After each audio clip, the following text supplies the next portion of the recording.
시청자 여러분 안녕하십니까? 출발 성공 투자 박민영입니다. 지난 금요일 국내장은 반도체가 잠시 쉬고 순환매가 강하게 있었죠. 그 중심에는 산업재가 자리했습니다. 그 산업재 상승을 자극했던 건 바로 트럼프 대통령이었고요. 주말 사이 미국장은 쉬었던 반도체가 인텔이나 샌디스크를 중심으로 급등 흐름을 보였습니다. 그리고 함께 가는 산업재 시세가 있었는데요. 국내에서 1군에 자리하고 있는 반도체와 조선, 방산 등의 시세가 계속 이어질 것인지, 그리고 2군에서 확고하게 입지를 다져가고 있는 우주 관련 종목들의 시세가 연결될 수 있을 것인지, 개별 테마도 활성화되고 있는 장에서 어떤 개별 종목들이 더 활발하게 변동을 보일 것인지 오늘 같이 고민하며 전략 챙겨가겠습니다. 주말 뉴스가 정말 많았습니다. 뉴욕장의 분위기부터 짚어보시죠. 뉴욕 증시 연초의 분위기가 참 좋습니다. 오늘은 이 얘기로 시작을 해보려고 하는데요. 뱅크 오브 아메리카에서 붙인 타이틀입니다. The First Five Sessions of January Barometer. 이런 이름이 있더라고요. 새해 첫 5거래일 효과, 이렇게 우리는 명명을 해볼 수 있을 것 같습니다. 새해 첫 5거래일 동안에 시장이 강했다면 남은 한 해 동안에도 강하더라, 이런 통계가 되겠고요. 지난 1923년부터 2023년까지의 데이터를 집계해 보니까 새해 첫 주에 올랐던 경우 연간 상승 확률은 75%, 그리고 그 해 동안의 수익률은 평균 11.2%를 기록했습니다. 반대로 하락했던 경우에는 연간의 상승 확률이 50%로 뚝 떨어지는가 하면 수익률 역시도 1%대에 불과했던 히스토리를 볼 수가 있고요. 올해의 경우에는 어떨 것인가? 새해 첫 5거래일 동안 1.1% 시장이 올라섰기 때문에 한 해 동안의 시장의 퍼포먼스에 대해서도 기대감을 갖고 출발을 하고 있습니다. 그렇다면 지난 금요일의 시장 안으로 들어가 보시죠. 3대 지수 강했고요. 특히나 다우지수와 S&P 500 지수는 최고치를 기록하게 됐습니다. 이제 S&P 7000 시대의 도래가 정말 눈앞으로 다가왔습니다. 단 34포인트 만의 격차를 남겨둔 채 이날 종가를 형성하고 있고요. 시장은 장 전에 발표됐던 12월 고용보고서를 우선 소화했습니다. 비농업 부문의 고용 건수 자체는 부진하게 발표가 됐습니다만 실업률이 예상치를 밑도는 4.4%대로 나오면서 미국 경제 연착륙에 대한 기대감이 높아지고 있는 상황. 그러다 보니까 많은 월가의 하우스들이 1월 금리 인하는 이제 테이블에서 내려왔다, 이런 이야기를 하면서 적어도 1분기 이후에서는 돼서야 연준이 금리 인하를 검토하게 될 거라는 전망들이 나오고 있습니다.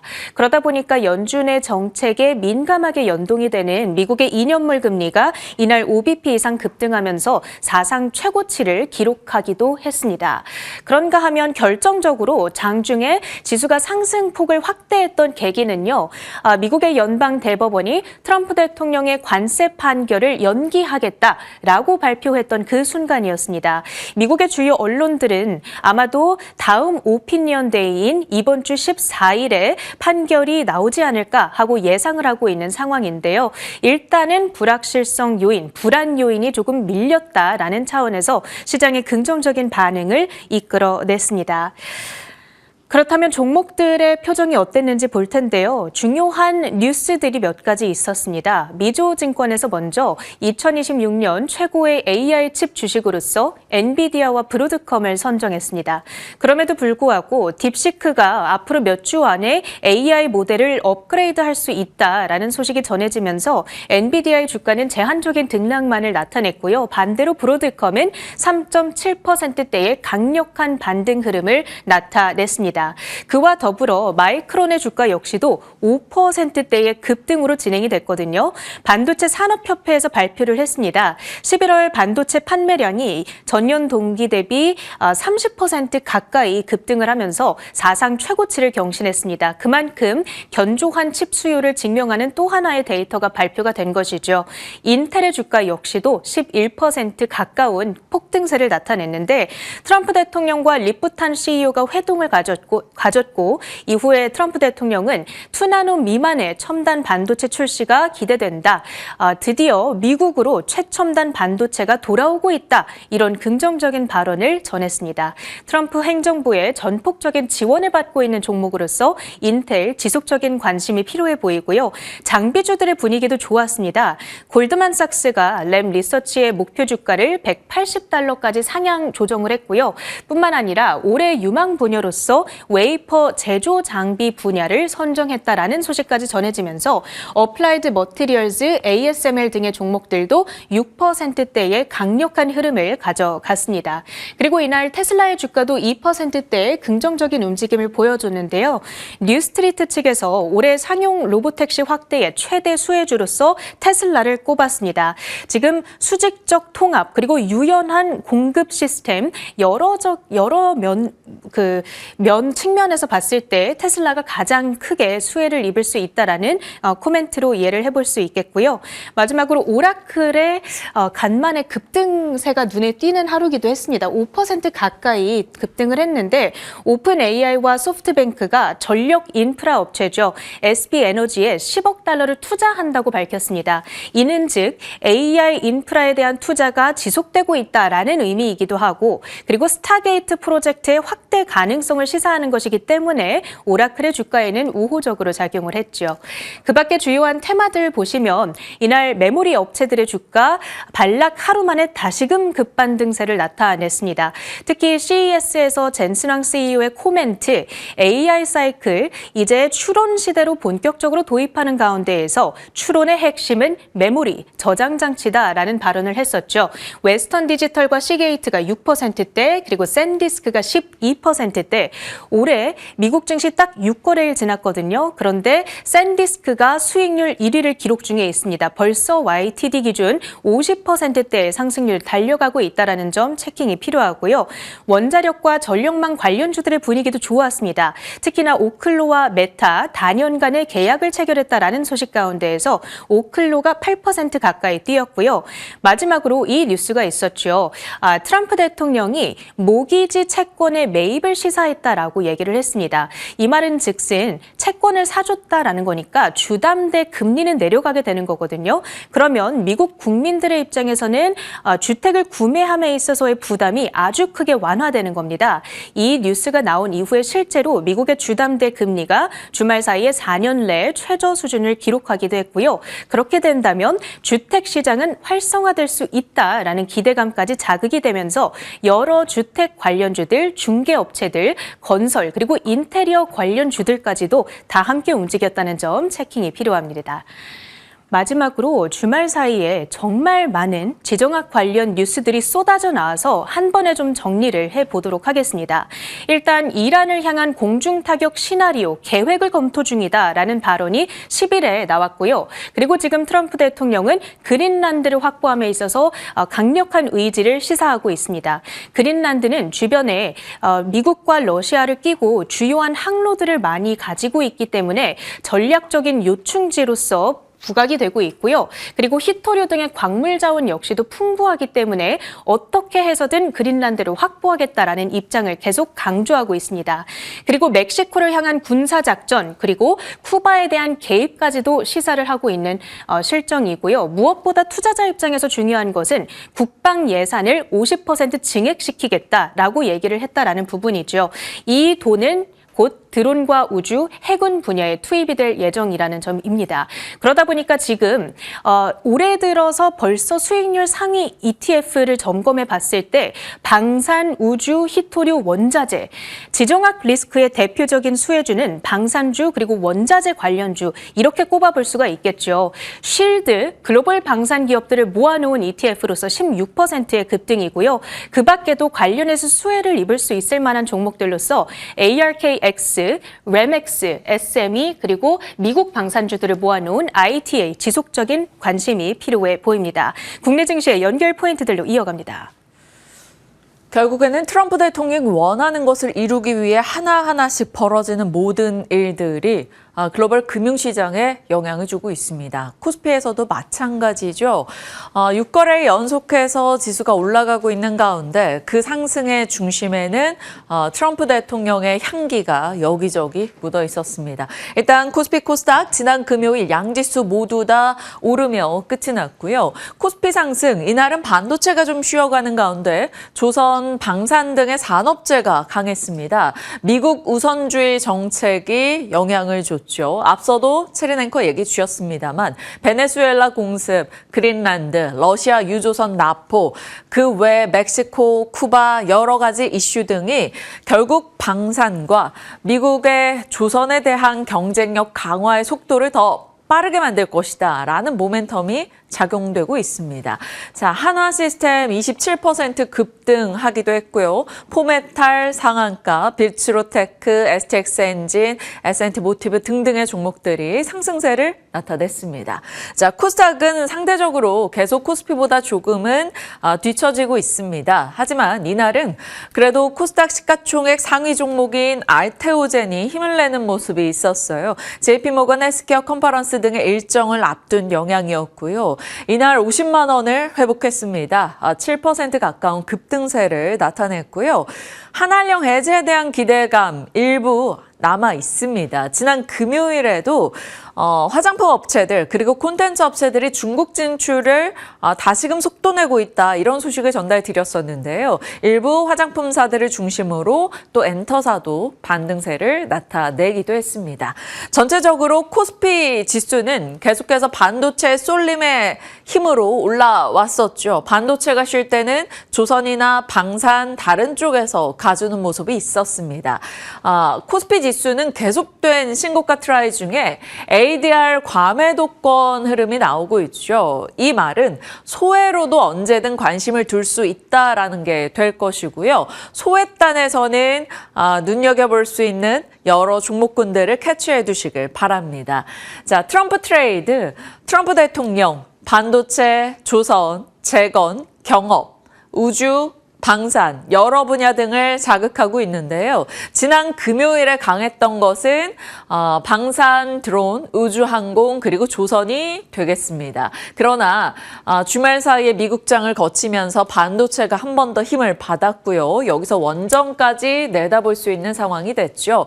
결국 시장 내에서 어떤 때는 엔비디아 젠슨왕 CEO 트레이드, 어떤 때는 일론 머스크 트레이드, 어떤 때는 트럼프 대통령의 트레이드가 나오고 있습니다. 이번에는 이쪽에 조금 더 집중되고 있죠.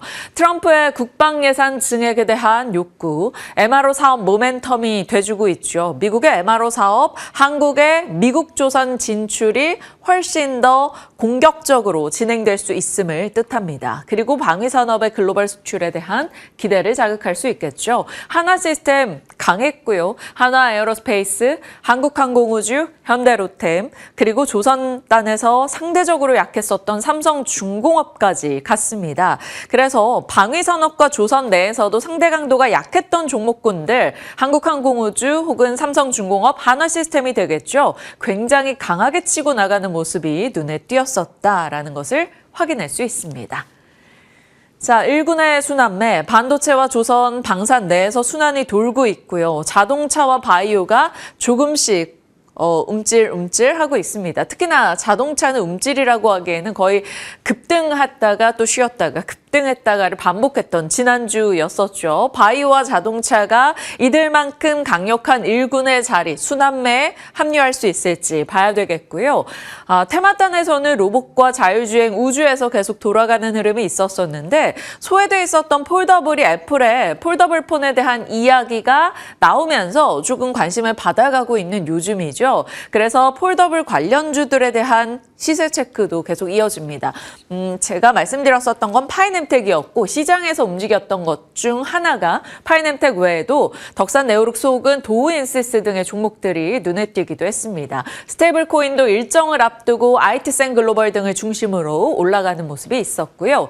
자, 자동차는 미국 내에 조립하는 신규차에 대한 세액공제 이슈 이야기가 있었고요. 아틀라스가 CNET에서 최고의 로봇으로 선정했다라는 소식이 나오면서 현대차 그룹에 힘을 실어줬습니다. 현대차의 급등 또다시 7%의 상승으로 나타냈고요. 현대차 그룹의 두뇌 역할을 한다고 말씀드린 현대오토에버 역시나 또 추가 상승을 기록하기도 했습니다. 무려 20% 가까운 상승이었네요. 한중 관계 회복에 대한 기대, 중국에서 나온 물가 데이터가 좋았기 때문에 APR, 파마리서치 등의 상승이었죠. 전통적으로 한 3, 4년간의 전통인 것 같은데요. 상반기에 화장품주가 굉장히 좋았었죠. 다시금 또 상반기의 흐름이 괜찮을 수 있을지 지켜보도록 하겠고요. 삼양식품이나 대상 등의 종목들도 시세가 나쁘지는 않았습니다. 음식료에서 왜 이 얘기가 나오냐면 미국에서 김치가 건강에 효과 있다라며 트럼프 행정부에서 김치를 권했다라는 소식에 장 출발할 때 대상홀딩스 이런 종목이 막 급등하기도 했었죠. 그래서 일부 음식료들도 강세 흐름을 나타냈다. 이 정도가 지난 금요일 시장 시세에 대한 요약이었습니다. 자, 금요일에 굉장히 강력하게 말씀드렸던 내용이 바로 트럼프의 힘의 지배였죠. 베네수엘라 군사 개입 이슈 이후에 덴마크령의 그린란드부터 쿠바, 멕시코, 캐나다, 브라질, 아르헨티나 곳곳에서 트럼프 대통령은 영향력을 확장해 나가고 있고요. 이것이 결국에는 세계 각국의 불편함을 자극하고 있습니다.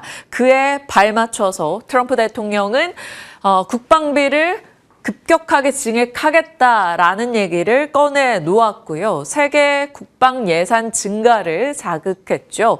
그러면 트럼프가 군사력을 올리기 위해서 무엇을 해왔을까요? 골든돔에 대한 프로젝트 많이들 들어보셨을 겁니다.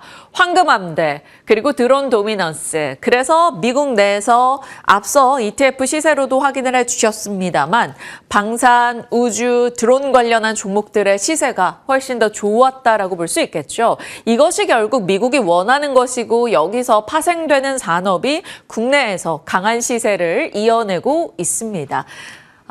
이와 관련해서 또 한 가지 방위산업의 밸류체인을 많이 보여드렸었고요. 금요일에 말씀드렸던 게 풍산이었었죠.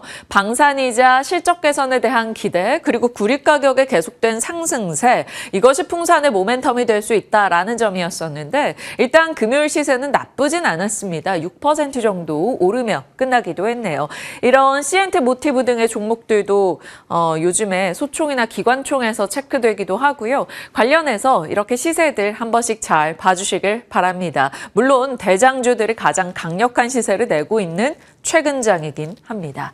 우주항공 밸류체인도 말씀을 드렸었는데 우주항공의 이슈가 하나 더 추가가 됐습니다. 러시아 ICBM을 우크라이나로 발사하는 이슈가 나왔고요. 이란의 시위가 격화되면서 미국 개입에 대한 이야기가 나오죠. 그래서 이 가운데서 저궤도 위성의 키워드가 등장하면서 위성 관련한 종목들의 시세도 필요할 것 같아요. 체크가 필요할 것 같아요. 인텔리안테크, 루미르, 컨텍 혹은 위성 발사체 이런 기업들에 대한 확인 한번 해봐야 될 것 같습니다.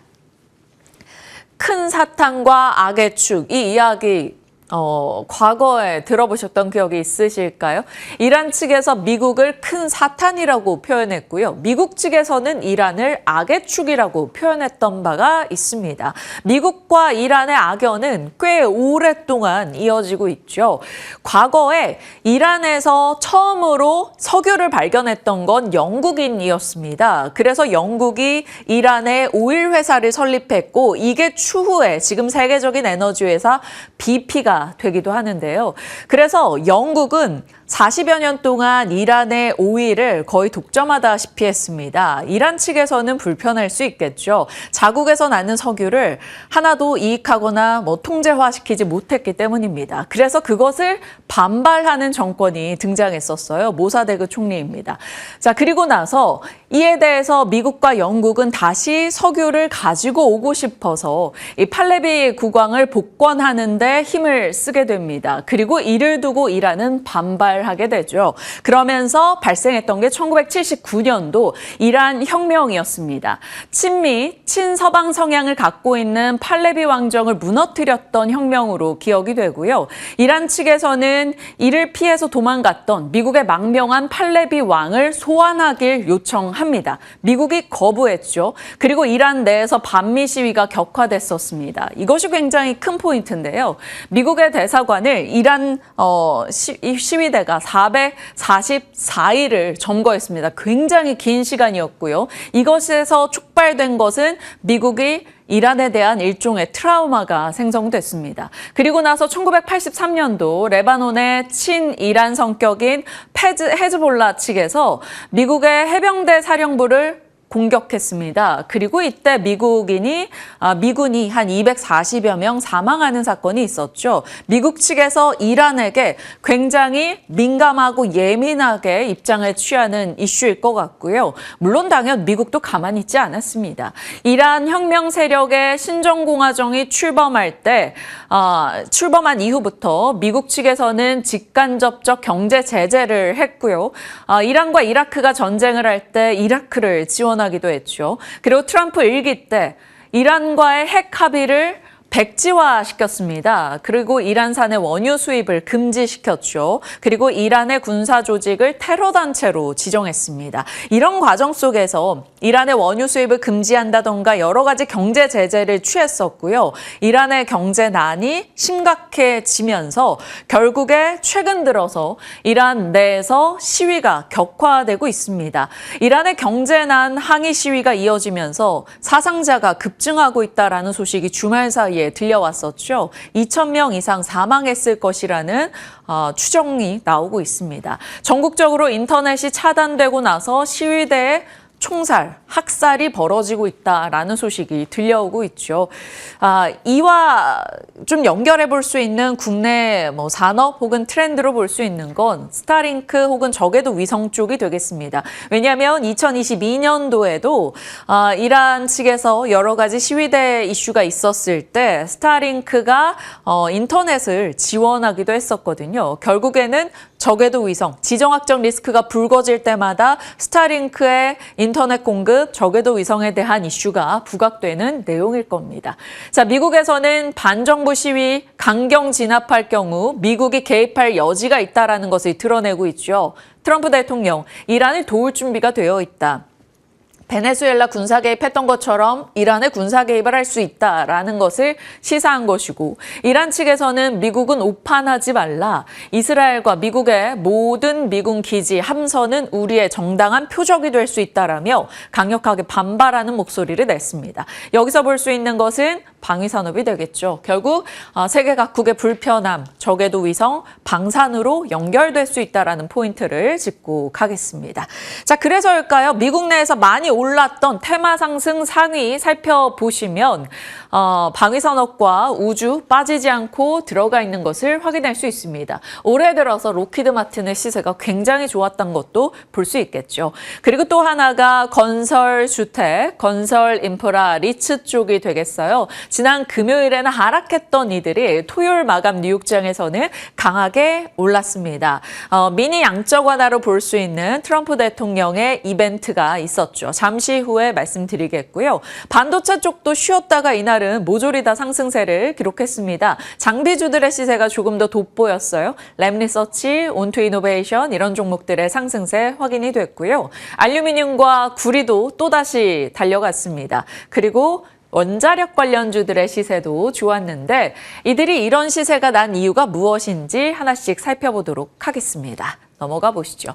자, 여기도 바로 트럼프 트레이드가 있었기 때문인데요. 말씀드렸던 베네수엘라 군사 개입 이슈, 그리고 이란 혹은 그린란드 여러 가지 국가와 긴장이 좀 고조되고 있는 미국입니다. 여기에서 볼 수 있는 건 미국은 패권을 잡기 위해 방산과 에너지 쪽을 자극하는 내용들이 나오고 있다라는 거고요. 국방비 증액 역시나 방산, 우주, 드론 쪽이 되겠습니다. 자, 모기지 증권 2천억 달러 매입 이슈가 유동성 공급을 향하고 있죠. 트럼프가 원하는 것은 결국 금리 인하, 유동성 공급이 되겠습니다. 그것을 위해서 여러 가지 에너지 물가를 낮추는 움직임 등도 나오고 있고요. 어떻게 해서든 유동성 공급 효과를 낼 만한 것들을 쌓아가고 있다라는 것이죠. 이것에서 반응한 것이 미국장이고요. 물론 장기적 관점에서는 부작용의 우려도 있습니다. 이게 인플레나 경기 침체를 야기할 수 있다라는 지적도 나오고 있네요. 여기에서도 트럼프 트레이드가 계속 진행되고 있습니다.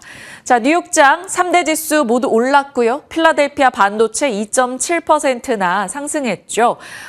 일단 반도체 쪽은 트럼프 대통령이 SNS에 반도체를 미국으로 가져올 것이다 라고 이야기를 했습니다. TSMC의 12월 매출도 괜찮았고요. 샌디스크, 인텔 등을 중심으로 반도체 종목들의 강세 흐름이 돋보였습니다. 엔비디아는 조금 쉬어가는 휴식의 분위기가 있었네요. 대표적인 낸드 업체죠. 샌디스크의 폭등, 국내에서 낸드 관련주들의 시세를 체크할 수 있는 대목이겠고요. 인텔의 CEO와 트럼프 대통령이 만남을 가졌다라는 소식에 조금 더 강하게 10%의 급등을 나타내기도 했습니다. 반도체에 대한 뉴욕장의 강한 회복, 국내도 연결될지 보셔야겠고요. 방산과 우주는 앞서 말씀드렸죠. 방위산업과 저궤도 위성 중심의 우주 시세가 있었고요. 에너지, 백악관에서 베네수엘라 투자 논의가 있었다. 그래서 쉐브론을 체크했습니다. 계속 지정 확정 리스크가 고조될 경우 이런 미국의 에너지사, 쉐브론 등을 중심으로도 체크가 필요할 것 같고요. 자, 트럼프가 MBS 2천억 달러 매입을 지시했죠. 주택담보대출 하향을 목표로 하고 있는 모기지 금리 하락을 유발하는 내용입니다. 이것은 미니 양적 완화로 해석이 되고요. 주택, 건설, 리츠 쪽에서 강한 반응을 보였죠. 메타가 오클로와 파트너십을 맺어서 35년까지 원전을 확보한다. 그러니까 메타가 세 곳의 원전 회사와 협력을 맺고 원전 에너지를 확보한다라는 소식이 있었습니다. 그래서 오클로, 뉴스케일 파워, 비스트라, 컨스텔레이션 에너지 원전주들의 시세가 도드라졌네요. 미국에서 이미 뽑아볼 수 있는 내용은 원전과 방산, 저궤도 위성 등의 시세가 강했다. 그리고 금과 은, 구리의 시세가 있었다. 체크가 되겠습니다. 자, AI를 제대로 성장시켜 나가기 위해서 여러 가지 유동성 공급하는 과정에 이런 방산이나 에너지 패권 다툼이 일어나는 것일까요? 아니면 방산과 에너지 패권을 위해서 AI가 달려가는 것일까요? 정확히는 모르겠으나 AI 진영과 방산, 에너지 이런 쪽이 함께 가고 있다는 것은 명확한 최근 몇 년간의 분위기인 것 같습니다. 자, 박앵커의 뉴스 연결고리 주말 뉴스를 모조리 다 모아서 정리를 해보겠습니다. 일단 SK 하이닉스 ADR 이야기 저희가 계속 기다렸었는데요. 답변이 조금 애매합니다. 자사주 미국 증시 상장 추진 보도에 대한 답변 검토 중이다. 확정된 사안 없다. 지난번에 나왔던 내용이랑 거의 동일하죠. 3개월 내 제공시하겠다. 일단 이날은 SK 하이닉스가 반도체 진영 하락과 함께 같이 내려갔죠. 9거래일 연속해서 올랐었으니까 어느 정도 일정을 앞둔 조정은 예상이 됐었습니다만 이 소식이 나오고 애프터마켓에서 그나마 낙폭을 조금 줄였다 정도로 거래가 됐습니다. 의미 있는 시세 정도는 아니었었고요. 자, 미국의 반도체는 폭등했고 샌디스크는 1년 동안 무려 1000%나 올랐습니다. 그래서 낸드 관련 종목들 같이 한 번 더 체크를 해봤고요. 인텔 CEO가 트럼프와 회동했고 인텔 관련한 종목들 인텍 플러스, 퓨리, 네오셈 이렇게 같이 넣어봤습니다. 트렌드포스에서는 반도체 가격이 더 올라갈 것이다 라는 전망을 또 내놨고요. 반도체 1월 10일까지의 수출 단가는 사상 최대치였다라는 소식이 들립니다. 반도체의 스토리는 언제나 그렇듯 나쁠 것은 없습니다. 그저 매매 전략 차원에서 시세에 대한 부담이 조금씩 느껴지는 때가 있는 거죠. 자, 앞단에 원전 세워봐야 될까요? 메타와 세 곳의 원전 기업의 계약 소식, 그리고 어닝 시즌이라는 점에서 변압기단 체크가 가능할지, 변압기단이 요즘 많이 후순위로 밀려 있었잖아요. 힘을 낼 수 있을지 보겠습니다. LS 일렉트릭은 독일의 초고압 변압기 공급 관련한 이슈가 있었네요. 자, 지난 금요일부터 시세를 조금 냈었던 삼양식품, 음식료 쪽에 25년도에 라면 수출이 2조 2천억 원을 돌파했다. 이런 소식이 들려왔습니다. 그래서 라면 관련주들 약간의 개별 이슈로 보시면 되겠고요. 방산과 저궤도 위성에 대해서는 앞서 말씀드린 내용이죠. 스페이스X의 스타링크 대규모 추가 배치, 정부 승인 이슈가 있었다라는 무려 15,000기의 스타링크가 이제 우주를 돌아다니게 되겠습니다. 그래서 방산과 저궤도 위성의 키워드 열어놓죠. 자, 이제 조금 더 세부화된 약간의 테마로 볼 수 있는 종목군들 이슈가 되겠습니다. 자, AI와 지정학 불안 속에 금은구리가 랠리를 보였는데 구리 관련주들도 계속해서 좋죠. 기존에는 전성, 기판, CCL 이런 쪽이 민감했었는데 요즘은 구리하면 이쪽이 더 잘 갑니다. 대창, 이구산업, 풍산, LS 등의 기업 등이 되겠고요. 요즘에 액추에이터에 좀 본격화하는 대기업들이 늘어나고 있죠. 삼성, 현대차도 액추에이터 시장에 참전한다. 휴머노이드 액추에이터 격돌에 대한 언론 보도가 있습니다. 액추에이터 기술을 확보하지 못하면 휴머노이드 상용화는 거의 불가능하다고 하죠. 그래서 CES에서 삼성전기 사장도 액추에이터 협력 혹은 개발에 몰두하고 있다라는 인터뷰를 하기도 했고요. 현대모비스 역시나 이미 이 시장에 진입을 한 상황이죠. 그러면 액추에이터 기업으로서 SPG 당연히 체크가 필요한 대목이고요. 지난해 정말 좋은 시세를 냈던 로보티즈, 텐베거 종목이었죠. 요즘엔 좀 쉬어가는 모습이 나오고 있네요. 그리고 현대모비스와 HL만도, SBB테크 이런 종목들 확인이 필요할 겁니다. 일단은 시세적으로 관심을 받는다면 대장 종목들의 시세를 먼저 체크하시는 게 맞겠습니다. 그리고 소외돼 있었던 쪽이죠. 의료용 로봇. 일론 머스크가 로봇이 3년 안에 최고의 외과 의사를 넘어설 것이다 라는 얘기를 했습니다. 그리고 의료 로봇 등에 대해서 사람들이 너무 과소평가하고 있다라는 지적을 했는데요. 모처럼 이런 쪽이 테마로 관심을 받게 된다면 카이메로를 갖고 있는 고영 그리고 리브스메드 신규 상장 주긴 한데요. 일단 이슈가 있다면 관심을 받을지 여부 보시고요. 큐렉소까지 의료용 로봇 체크하겠습니다. AI 소프트웨어단에서는 LG의 AI 연구원 KX1이 공개가 됐는데요. 이게 점수가 상당히 좋았다. 뭐 이런 얘기가 들려오고 있습니다. 그래서 LG AI 연구원 측과 협력의 이슈가 있었던 게 12월이었었죠. 노타 같이 체크해 보도록 하겠고요. 핵융합 뉴스도 미국에서 있었다 정도 확인하겠습니다. 정말 많은 뉴스가 있었는데요. 자리 이동해서 정리해 보도록 하죠. 자, 시황 관점에서는 이번 주가 굉장히 중요합니다. 고용은 봤고요. 이제 이번 주에 있을 CPI 꼭 살펴보셔야 되는 내용이겠고요. 트럼프 대통령의 관세 위법 판결 이슈가 언제 나올진 모르겠으나 계속해서 조금 위법 여부에 대해서는 판결이 미뤄지고 있는데요. 보셔야겠고요. 이제 본격적인 어닝 시즌의 시작입니다. 그런 가운데 시장은 투자자 예탁금이 92조를 돌파하는 등 유동성은 풍부한 상황이고요. 트럼프는 금리 인하를 위해 내달리고 있죠. 바이오는 언제쯤 갈까요? 일단 지난 금요일 알테오전의 반등은 반갑긴 했습니다. 이번 주 JP모건 헬스케어 컨퍼런스 일정이 바로 오늘부터 시작이어서 반가운 소식이 더 들려올 수 있을지 지켜보겠고요. 반도체는 트럼프의 자극을 한번 받은 상황에 TSMC의 매출 좋았고요. 샌디스크, 인텔 등의 급등 양호했습니다. 그리고 반도체 10일간의 잠정 수출도 좋았다라는 소식이 긍정적이겠죠. 그리고 조선, 방산, 저궤도 위성 앞서 말씀드렸고요. 조선은 캐나다 잠수함 모멘텀이 부각될 수 있을까요? 정부와 기업 관계자들이 캐나다에 방문할 예정이라고 합니다. 원전 변압기, 2차 전지까지 넣어봤는데 2차 전지는 하나증권의 보고서가 있었습니다. 4분기 테슬라의 ESS 설치량이 역대 최고치를 기록한 가운데 데이터 센터 에너지원, 안정적인 에너지원으로서 지금 전기차 캐즘 논란과 좀 별도로 봐야 되는 내용이 부각이 된다면 다시금 매수를 해봄직하다라는 얘기였습니다. LG 엔솔을 중심으로 이야기하고 있었으니까요. 갖고 계신 분들 참고하시죠.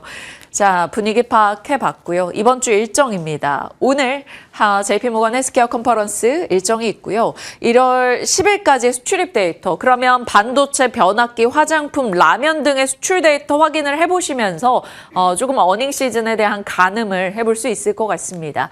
한일 정상회담 내일부터고요. 무엇보다 중요한 12월 CPI 미국에서 바로 화요일 밤에 나올 예정입니다.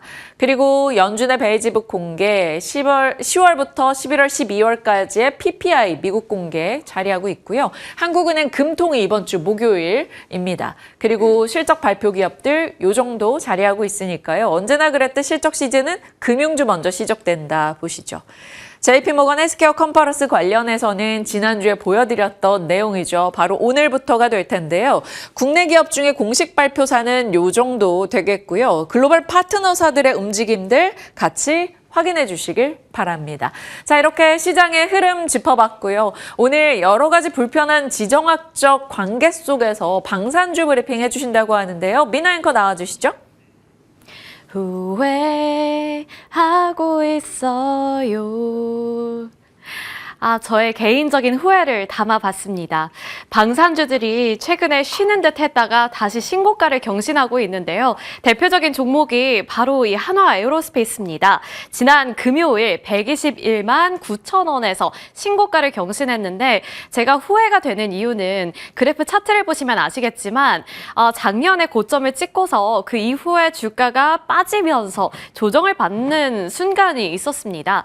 다만 이제 그때는 사람이라면 그런 생각이 들죠. 이제 고점을 찍었고 차익 매물이 빠져나오고 있으니 꺾이는 추세 아닐까? 그러면 지금 담지는 말아야겠다. 이런 생각이 들었는데 그러한 생각과 다르게 반전을 만들어냈습니다. 우선 외국계 IB 창고에서도 대량 매수하는 흔적이 남았고요. 그리고 외국인 투자자들도 5거래일 연속으로 매수를 하면서 이렇게 폭발적인 시세 11.38%라는 강세로 거래를 마쳤습니다. 한화 에어로스페이스뿐만 아니라 대표적인 종목들 살펴보시면 최근 이 기조는 꺾이지 않고 있다는 것을 다시 한번 체감해 볼 수가 있는데요. 보시면 골드만삭스의 유럽 방산주 바스켓 상승률이 작년에 90%를 기록한 데 이어서 올해 1월에는 21%의 추가 상승률을 나타냈습니다. 그리고 미국 방산주 바스켓 상승률 같은 경우에도 작년 30%의 상승률에 이어 올해 같은 경우에는 1월 한 달 동안 13%의 상승 흐름이 다시 한번 포착이 되기도 했죠. 그리고 대표적인 이 글로벌 방산 기업 라인메탈과 우리나라 기업들의 주가를 비교해 보시더라도 우리나라 관련 기업들의 주가가 뒤처지지 않는다는 점도 확인해 볼 수가 있습니다. 라인메탈이 작년에 150%가량 상승하면서 거래를 마쳤지만 한화 에어로스페이스가 192% 넘는 상승을 기록했고요. 현대로템은 무려 278%대, LIG 넥슨은 90%대로 따라잡고 있거나 오히려 월등히 추월을 했다는 점이 눈에 띄고 있는 상황입니다. 그리고 올해 같은 경우에도 비슷한 흐름이 포착이 되고 있죠. 라인메탈이 22%의 상승률을 나타내고 있는 가운데 한화에어로는 29%대, 현대로템이 16%대, LIG 넥슨이 28%대로 급등하는 양상 올해도 시작이 되고 있습니다. 핑크빛 전망이 나오고 있습니다. 워낙에 주가가 잘 가고 있는 상황 속에서 이렇게 긍정적인 시각이 나온다는 것은 안 볼 수가 없는 부분인데요. 신한투자증권에서도 그렇고 DB증권에서도 그렇고 조정 시에 방산주 비중 확대를 권유하는 투자 코멘트를 들어볼 수가 있었습니다. 간략하게 신한투자증권의 의견을 먼저 살펴보시면 이제 실적 시즌을 앞두고서 안정적인 이익 성장 그리고 가격 부담이 적어졌기 때문에 방산주를 주목해 볼 만하다라고 말을 하고 있는 거고요. 그리고 올해 연간 기준 무기 수요 재부가 가능성이 높아지고 있기 때문에 다시 한번 핑크빛 전망을 제시하는 것이다 라는 점을 확인해 볼 수 있었습니다. DB증권에서도 신규 투자자들은 어떤 관점으로 접근을 해야 하는지 이렇게 투자 의견을 내비추기도 했고요. 자, 그렇다면 왜 올 한 해 작년에 그렇게 많이 올랐음에도 불구하고 올 한 해도 왜 긍정적인 전망이 나오고 있는 것인가 그 부분이 궁금해지죠. 한 줄 요약을 해본다면 트럼프의 패권의식, 방산주 밸류 부담 완화, 거기에 이제 외국인 투자자들의 수급이 메이저 수급이 들어오고 있다는 점이 가장 핵심적인 내용이 되겠고요. 거기에다가 이제 지정학적인 불안감이 계속해서 이어지고 있다는 점도 하나의 투자 모멘텀이 될 것으로 보입니다. 우선 미국의 자국 우선주의는 작년부터 있었던 이슈인데 올해까지도 이어질 것이라는 전망이 더 많이 나오고 있는 상황이고요. 베네수엘라 군사 행동에 이어서 워싱턴 그린란드 확보 의지, 그리고 여기서 중요한 것은 러시아와 중국의 시세 시선이 될 텐데 안이 꼽게 보고 있겠죠. 그렇게 되면 지정학적인 리스크가 더욱더 불거지는 셈이 되기 때문에 그 안에서 각자 도생하는 방산을 강조하는 분위기는 한층 더 강화될 것이다 라는 내러티브가 다시 한번 굳혀지고 있습니다. 여기에 이제 트럼프 대통령이 국방비를 증액하겠다라는 소식까지 들려왔기 때문에 방산 기업들이 다시 한번 주목을 받을 가능성이 높게 점쳐지고 있는 거고요. 그리고 제가 한 가지 강조해드리고 싶은 것은 바로 외국인 투자자들의 수급입니다. 외국인들이 지난해 12월부터 K 증시에 재진입을 하기 시작했고요. 반도체뿐만 아니라 조선과 방산, 원전 등 쪽으로도 매수세를 보여주고 있기 때문에 지금 이 수급을 눈여겨봐야 하는 가장 큰 이유가 되겠습니다. 그리고 제가 12월부터 1월 지금까지의 수급 리스트를 한번 살펴봤더니 외국인과 기관 투자자들은 한화에어로스페이스, 한화시스템, LIG 넥스원, 현대로템, 한국항공우주를 공통적으로 많이 담고 있었고요. 특히나 외국인과 기관의 동반 매수세가 집중됐던 기업은 한화그룹주였습니다. 한화에어로스페이스와 한화시스템이 상위권에 위치해 있다는 점 체크해 주시면 좋을 것 같고요. 이러한 환경이 조성이 되다 보니 실적 시즌 이후에 방산주들을 포함해서 관련 업종의 무난한 상승 흐름을 예상해 볼 수 있다라는 증권가의 코멘트가 계속해서 나오고 있습니다. 자, 종목이 중요하죠. 든든한 국밥 같은 종목입니다. 이미 국밥 타이틀은 얻었는데 올해는 가마솥만큼 든든해지지 않을까 이런 생각이 들었습니다. 신한투자증권에서 방산주 최선호주로 이렇게 세 가지 종목을 거론을 했는데요. 현대로템은 이제 수주가 상대적으로 다른 기업들에 비해서 덜 부각됐다. 이것이 투자 포인트다라는 내용들을 담고 있습니다. 그 이유는 현대로템 같은 경우에 이제 전차를 주요 제품으로 판매를 하고 있는데요. 이 전차라는 제품 자체가 계약 협의하는 과정이 굉장히 복잡하기도 하고 시간이 오래 걸리기 때문에 이러한 수주가 상대적으로 덜 부각됐지만 여러 국가 수출 타진 흐름이 최근 들어서 나타나고 있기 때문에 이제는 조금 더 부각될 것을 기대해 볼 수도 있을 것 같다라는 내용이 짚히고 있습니다. 그리고 한화에어로스페이스 같은 경우에는 라인업이 풍부하죠. 그렇기 때문에 시장에서 부각받을 가능성이 상대적으로 더 높아지고 있다는 점이 하나의 핵심 포인트가 될 것 같고요. 한국과 미국의 고등훈련기 사업 진행 소식까지 더해지고 있는 상황 속에서 재부각 가능성 짚히고 있습니다. 그리고 실제로 주가가 많이 반응을 해주고 있기도 하고요. 그리고 한화시스템도 따라 올라오고 있는 종목 중에 하나인데요. 여러 가지 사업, 이 소프트웨어에 참여를 하고 있고요. 레이더 사업과 군함 사업 확장이 될 것이라는 전망 나오고 있습니다.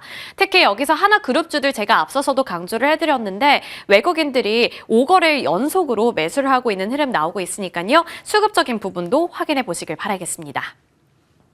이어서 한국항공우주도 살펴볼게요. 한국항공우주도 기관과 외국인 투자자들의 관심권에 담겨져 있는 종목입니다. 특히나 이 종목 같은 경우에는 기관 투자자들이 최근에 6거래일 연속으로 매수하고 있는데요. 증권가에서 꼽고 있는 투자 포인트들 짚어보도록 하겠습니다. 우선 KB증권에서는 16만 원으로 목표 주가를 상향했고요. 길게 보면 인자 사도 된다 카이 이렇게 제목을 달고 있었습니다.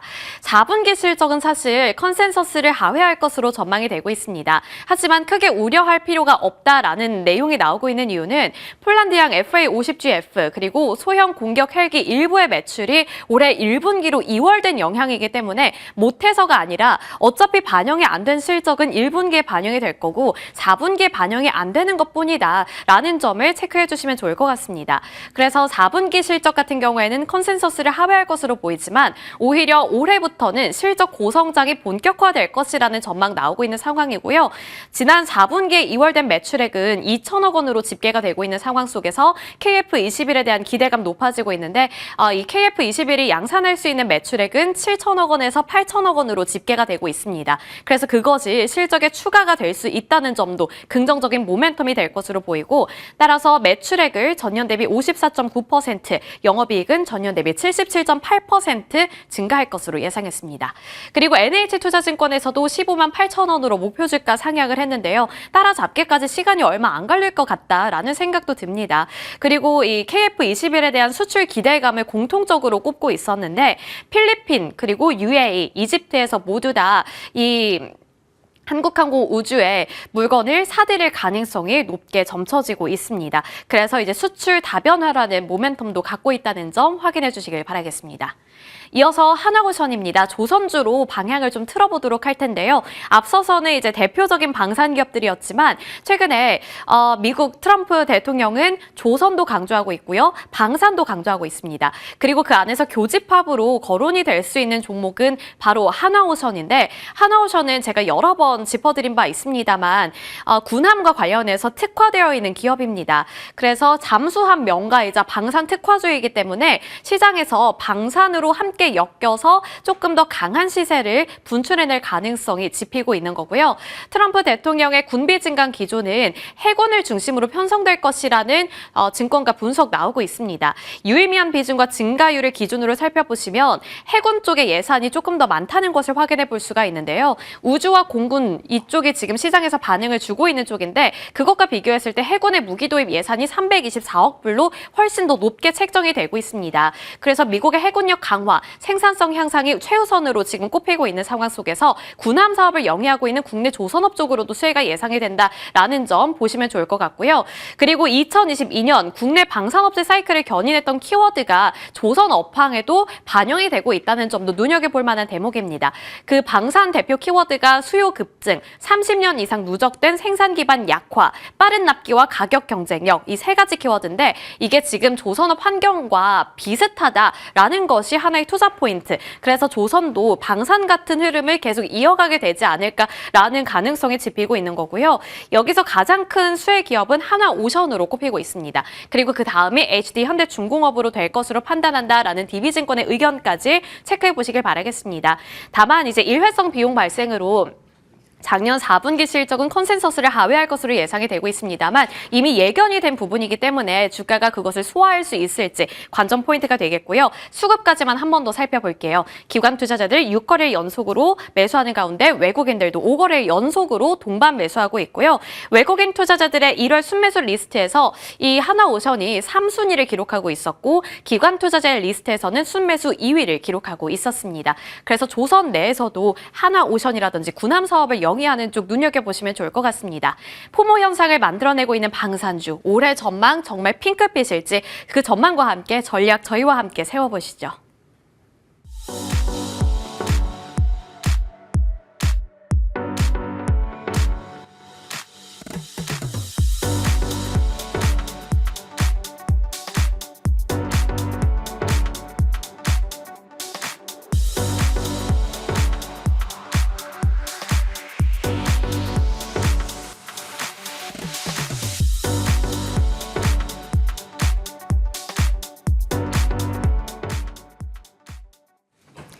네, 한 주 시작하는 전략 김진만 위원과 함께 살펴보면서 종목 이야기 또 AS까지 풀어가도록 하겠습니다. MTNW 김진만 위원 자리하셨습니다. 어서 오세요. 네, 안녕하세요. 안녕하십니까.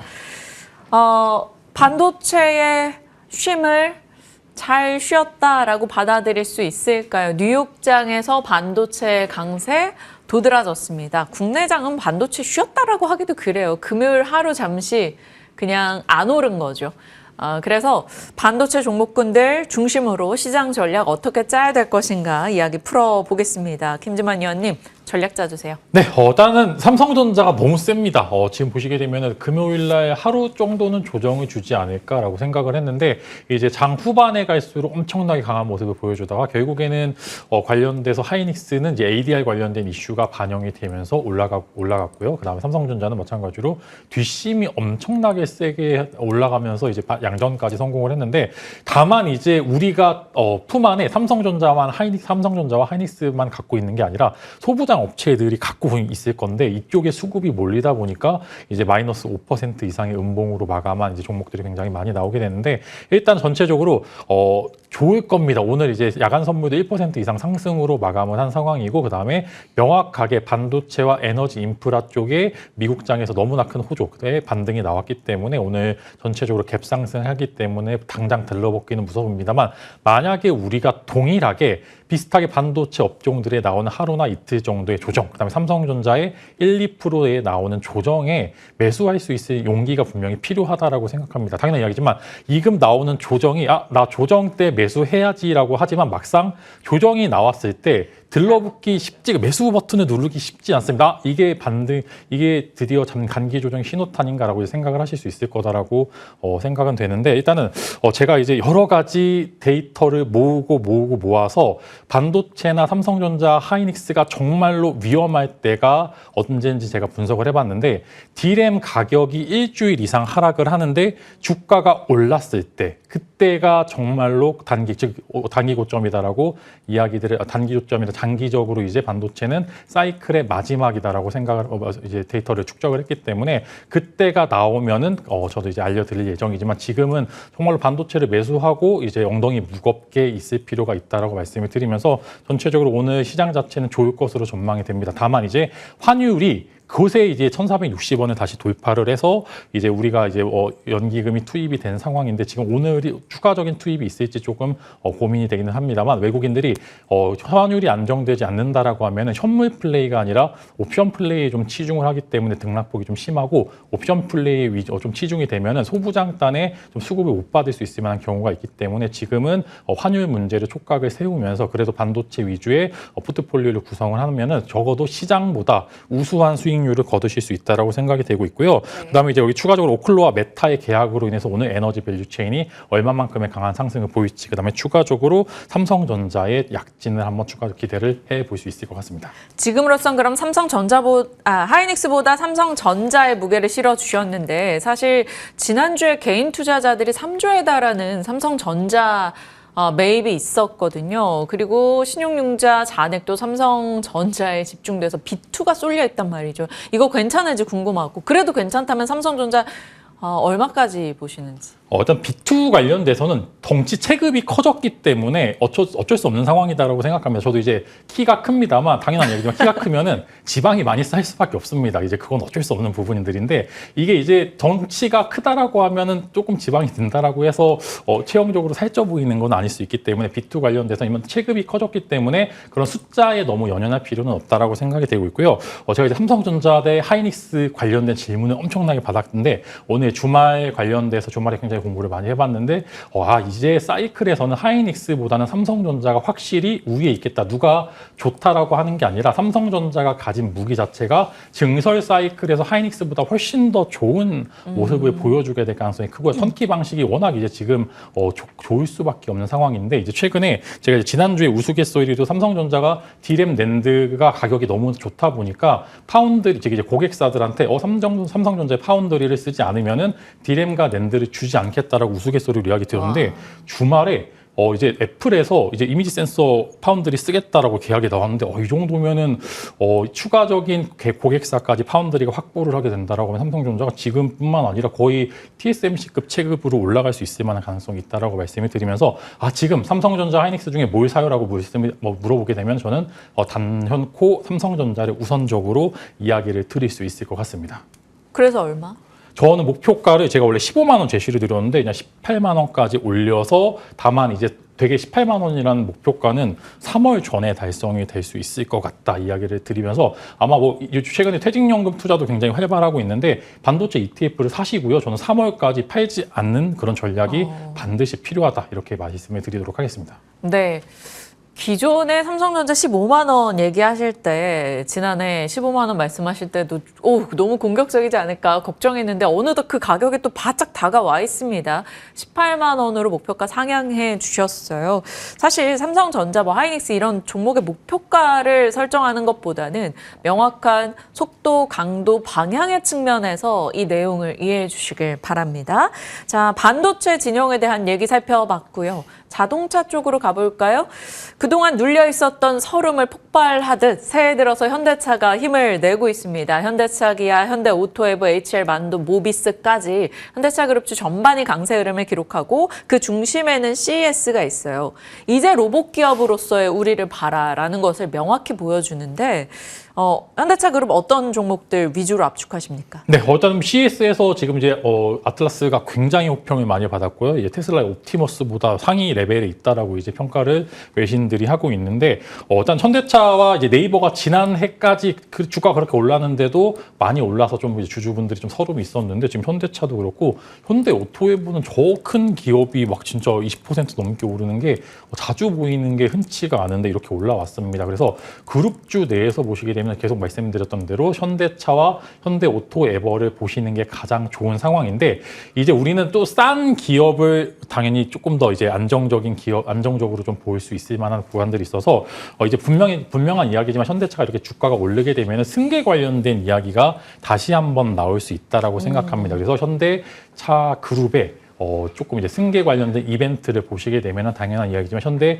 모비스를 우선으로 보시고요. 그 다음에 만약에 그런 이제 승계 구조에서 조금 이제 방법을 바꾸게 돼서 이제 뭐 옥상옥 구조라고 이야기를 하는데, 그렇게 되면은 그 관련돼서 현대제철이 현대차 그룹 내에서 승계 구조의 그런 키 포인트를 쥐고 있다라고 이제 이야기가 나오고 있습니다. 그래서 만약에 이제 지금 너무나 올라서 좀 부담이 간다 그러면은 현대 모비스와 더해서 현대제철을 현대차 승계 구도의 이벤트 관련돼서 한번 지켜보시면 좋을 것 같다라고 말씀을 드리면서, 일단은 로봇 관련주들의 전반적인 흐름은 일단 CES가 끝났기 때문에 추가적인 재료가 부각되기 어려울 수도 있어서 언제든지 새로는 나올 수 있다라고 말씀을 드리지만 현대차 그룹주는 꽤 단단할 것으로 생각이 되고요. 다만 이제 중소형 로봇주들 갖고 계신 분들은 로봇 좋은 거 압니다. 근데 단발적으로 재료가 소멸한 가운데 조선과 방산 에너지 쪽에서 수급을 가져갈 수도 있다, 이렇게 말씀을 드리면서 로봇주 갖고 계신 분들은 살짝 조심할 필요는 있다라고 말씀을 드리면서, 만약에 이제 아틀라스 관련주로 트레이딩을 하고 싶으신 분들께서는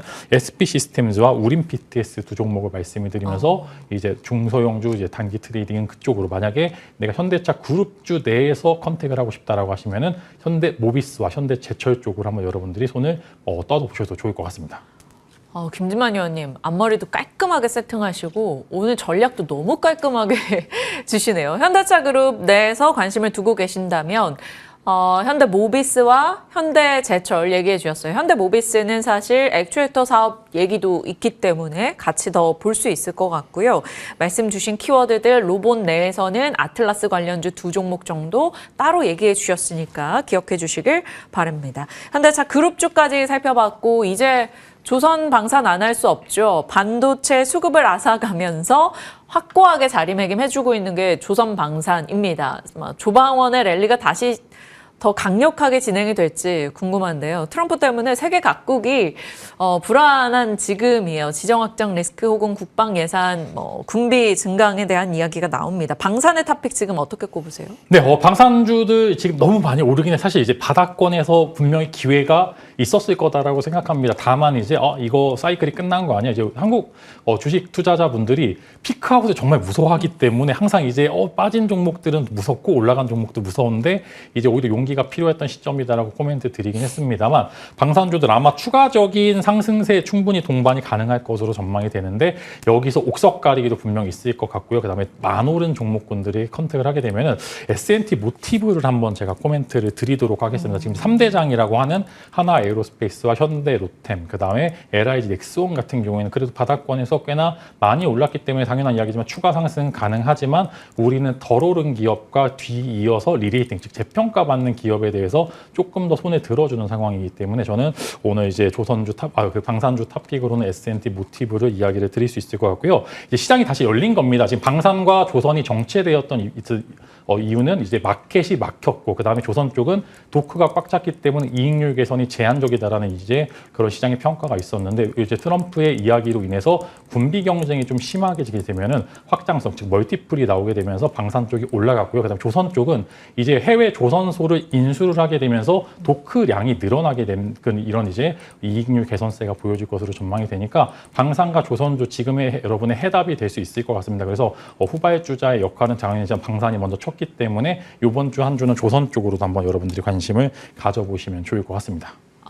좋습니다. 그러면 조선에서는 탑픽을 어떻게 꼽으시는지? 일단 조선 쪽은 일단 하나오션이 그래도 필리조선소 쪽 매출이 빠르게 이제 좀 누보가 든다라고 가정을 하게 되면은 하나오션이 가장 먼저 우선적으로 말씀을 드리려고 하고요. 다만 이제 여기서 구남 쪽이 아니라 LNG선은 여전히 수요가 견고했기 때문에 LNG 쪽으로 이야기를 드리면은 삼성중공업을 메인으로 해서 뭐 세진중공업, 그다음에 더해서 본행제 관련주인 뭐 한국카본이나 동성화인텍까지 밸류체인이 갇혀 있기 때문에 뭐 조선 쪽 탑픽을 말씀을 드리면은 하나오션을 필두로 하되, 다만 지금 현재 상황에서는 LNG 쪽이 조용조용 더 오를 수도 있다. 이미 이제 지난주 금요일 날 꽤나 많이 올랐기 때문에 LNG 관련주들 한번 여러분들이 코멘트 한번 드리면서 관심은 충분히 가능하고, 이제 한국카본이 많이 올랐기 때문에 동성화인텍이 추가로 여기서 키 맞추기를 할 수 있을 가능성이 있다. 이렇게 이야기를 드리도록 하겠습니다. 네, 방위산업과 조선산업 내에서 눈여겨볼 수 있는 종목들 이야기해 주셨습니다. 그러네요. 한국카본도 12월 16일 유망주로 말씀 주셨는데 정말 시세가 최근 들어 좋죠. 후발로서 이제 동성화인텍도 같이 볼 수 있다라는 점 얘기해 주셨습니다. 자, 이제 오늘장 눈여겨보시는 종목 탑픽 궁금한데 투자 기간을 어느 정도로 자꾸 대응하면 되는 종목인지 알려주세요. 네. 일단은 오르면 장땡이긴 합니다. 근데 이제 조금 더 이제 코멘트를 드리면 시가총액을 기준으로 한번 여러분들이 조금 더 크게 가져봐 보실 만한 종목을 한번 가져와 봤고요. 오늘 제가 여러분들에게 소개시켜 드릴 종목은 이제 비나텍입니다. 좀 이름이 특이하죠. 보통 이제 비나텍 같은 경우에는 바이오 종목인가 이렇게 하실 수 있는데, 일단은 관련돼서는 이제 국내 이제 블룸에너지 관련된 유일한 밸류체인입니다. 그래서 제가 이제 블룸에너지를 굉장히 좋아하는 이유가 있는데, 지금 당장 미국 쪽에서 전력이 엄청나게 부족한데 전력을 당장 끌어서 쓰거나 아니면 생산을 하려면은 이제 뭐 연료 전지라든지 아니면은 태양광 같은 조금 짧게 그런 원전과 화력 발전소의 사이클을 대체할 수 있을 만한 그런 자원들이 많이 필요한데, 최근에 이제 블룸에너지가 여러 이제 빅테크들과의 계약을 통해서 이제 조금 더 확장성을 보여주고 있는 가운데, 국내 이제 관련돼서 연료 전지 관련주 보시게 되면은 두산퓨얼셀과 뭐 이제 비나텍 요소, 그다음에 추가적으로 이제 몇 종목이 있습니다만, 이제 두산퓨얼셀을 가장 우선으로 보고 그 이후에 스몰캡 중에서 1조의 시가총액을 목표로 하는 그런 기업 중에 하나가 비나텍이다라고 말씀을 드리면서, 블룸에너지 밸류체인에 대한 여러 가지 이야기, 그다음에 슈퍼커패시터라고 해서 관련된 이제 데이터 센터향 매출들이 증가하게 되면은 분명히 올해는 에너지가 상반기를 충분히 주도할 수도 있다라고 말씀을 드리면서 여러분들이 비나텍 한번 관심을 가져보시면 좋을 것 같고요. 물론 많이 올랐습니다. 워낙 이제 3만 원이었던 주가가 지금 8만 원가 있으면 많이 오르긴 합니다만, 지금은 많이 오른 기업들이 왜 그 만한 주가 상승률을 보여줬는지 여러분들이 한번 잘 체크를 해보실 필요가 있다고 말씀을 드리면서, 비나텍 관련된 이슈, 그다음에 반도체 위주로 나오는 시장은 제가 제일 잘합니다. 관련된 여러 가지 전략들이 궁금하신 분들 하단에 나가고 있는 QR코드 이제 카메라 켜신 다음에 찍어보시게 되면은 저랑 소통하실 수 있는 창구에서 오늘 데일리 전략과 그다음에 여러 가지 제 전략들이 공유가 될 예정이니 늦지 않게 오셔서 좋은 정보 많이 받아가시면 좋을 것 같습니다. 네. 반도체에 대해서 중간중간 많은 상승의 부담을 느껴서 좀 흔들림이 있을 때마다 김진만 위원님이 반도체에 대한 투자 심리를 정말 확고하게 쌓아주셨던 바가 있었는데요. 그래서 많은 분들이 끌고 오는 힘을 얻으셨을 거라 생각이 듭니다. 관련한 여러 산업에 대한 아이디어 참고해 보시고요. 또 따로 소통해서 전략 나눠가 보시길 바랍니다. 오늘 저희에게 주신 종목은 비나텍, 앞으로 추후 AS 하면서 지켜보도록 할게요. 자, MTNW 김진만 위원과 함께했습니다. 고맙습니다.